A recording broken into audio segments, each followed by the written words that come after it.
Ladies and gentlemen, the American jury and Bulldog Nation, I think this will be an historic moment for me because this is the first of the series that I'm going to do called Eric Deters, The Law. And I am going to share with you my knowledge about all kinds of areas of the law so you understand it better.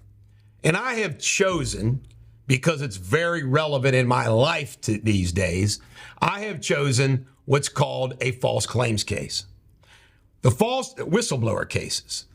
A false claims case, which is the same as a whistleblower case, and that's the statute right there, 31 USC 3729. If any of you all want to dive into this thing in detail, you can Google that and you can read the actual statute.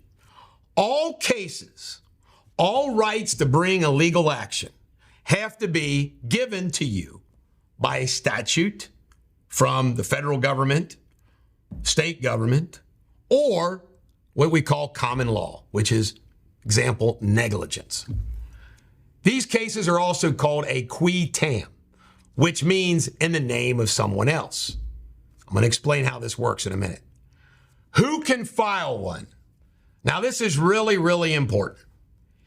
Anybody with actual knowledge of what was going on. Now, the word whistleblower gets thrown around all the time. I'm here to break it to you that if you have inside information of wrongdoing in a business or a company, that might be some type of lawsuit, but it's not a whistleblower case. Even though you might be a whistleblower, it is not a False Claims Act case or a qui tam case. Also, it must involve tax dollars or government money. It must. What the person filing this case is going to do is basically saying, I have information that the government, the taxpayer, has been defrauded by this company, this hospital, whatever. And that allows the government to get that money back. Let me give you an example. We filed one on behalf of Westchester Durrani victims, and Westchester made a deal with the United States government where I think they paid, I forget the number, I think it was over $1 million something, maybe $1.2 million, but they paid $1 million back to the government for Medicare, Medicaid funds that they shouldn't have gotten from unnecessary spine surgeries. So if you work in a hospital, you work somewhere that deals with government money, this might be a claim that you'd want to see a lawyer about and pursue. Now, Medicare and Medicaid is usually where you find this. There was defrauding Medicare and Medicaid. So what are the terms? What are we actually looking for? Well, this comes from the statute. Scheme of false statements, material omissions, deceptive and misleading acts. Medicare, Medicaid fraud. However, it does not have to involve Medicare, Medicaid. It literally can involve any time the government is spending money. Let me give you an example. I once had a case that was successfully false claims case against Brickman. Brickman is a publicly traded, largest landscaping company in the country. They were defrauding the government on payments at some leases in these buildings. In other words, the government is leasing this building and they're paying Brickman landscaping services. So that didn't deal with Medicare, Medicaid, but it was government. Always remember this. Does it involve state or federal tax dollars? States have fraud statutes too. That's important for you to remember. Each state has its own set of statutes that mirror the false claims case. Now the process. You're going to find this process pretty interesting. Here's what you do.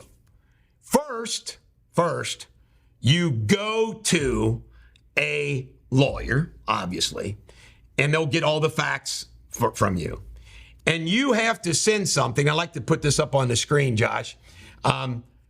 This is an example of a case that a Drake Law recently filed. It's called a pre-litigation disclosure statement. Complaint for False Claims Act, yada, yada, yada. This is an example of what is filed. You have to first send this out, and once it gets sent out to the United States Attorney and the Attorney General of the United States, Merrick Garland, and you return receipt request, and you get the receipt back. Once they're all notified, you then file it in federal court. Now, I want you to know, this is interesting. The person who files it is called a relator. So if you're the person who files the qui tam or false claims case, you're called the relator. Who are the defendants? The entity, the hospital, the company that's ripping off the government. They're called the defendants.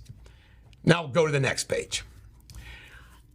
I've already covered the pre-litigation disclosure. Now, venue and jurisdiction. It's always where the quote-unquote crime has been committed. So therefore, if it's a hospital that exists in Cincinnati, it would be Southwest District of Ohio. And there's a lawsuit. Now, you'll find this really interesting. The government, once they get this, the government conducts an investigation into your allegations.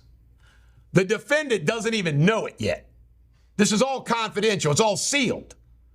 So let's say it's a hospital. The hospital doesn't know who filed it and what's going on. The government with all, this is scary. The government with all their power, guess what they can do? They can access everything without the hospital knowing it. Medicare, Medicaid, they can go in and they can check on everything going on with Medicare, Medicaid in that hospital.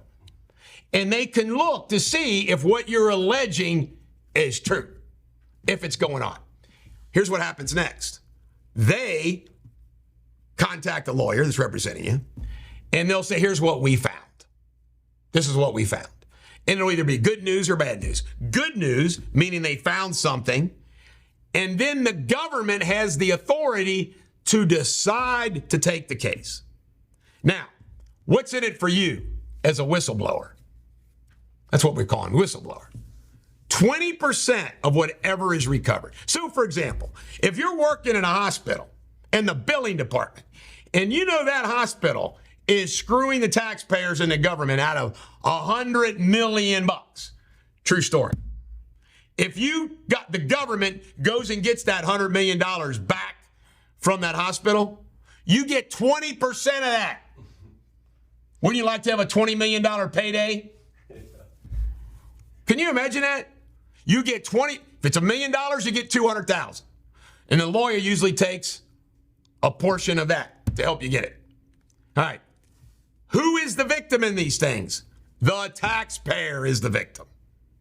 You and I are the victim. Whenever the government's getting screwed by these people, we're the victim.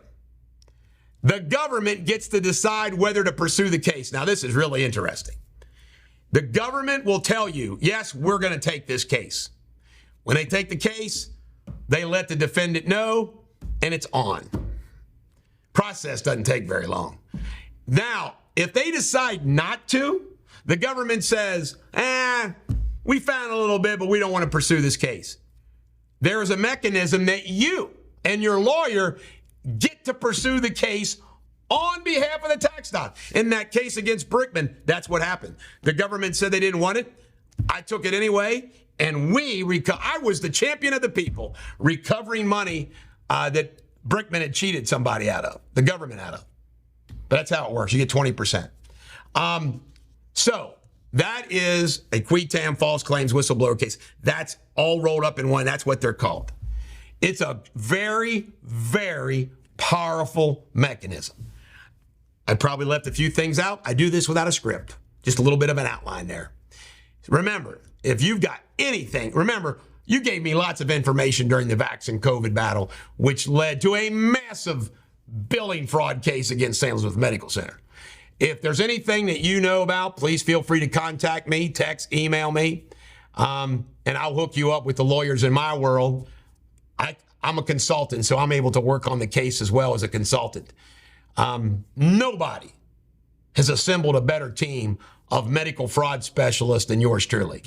I got an army that knows how to do this. So think about that. You will be, if you know something about this, you will be helping the American taxpayer get back what somebody has cheated them out of. And folks, if you don't think Medicare, Medicaid fraud's big right now, it's big. Greed always gets them. This is the Bulldog. I'll see you tomorrow in my next episode.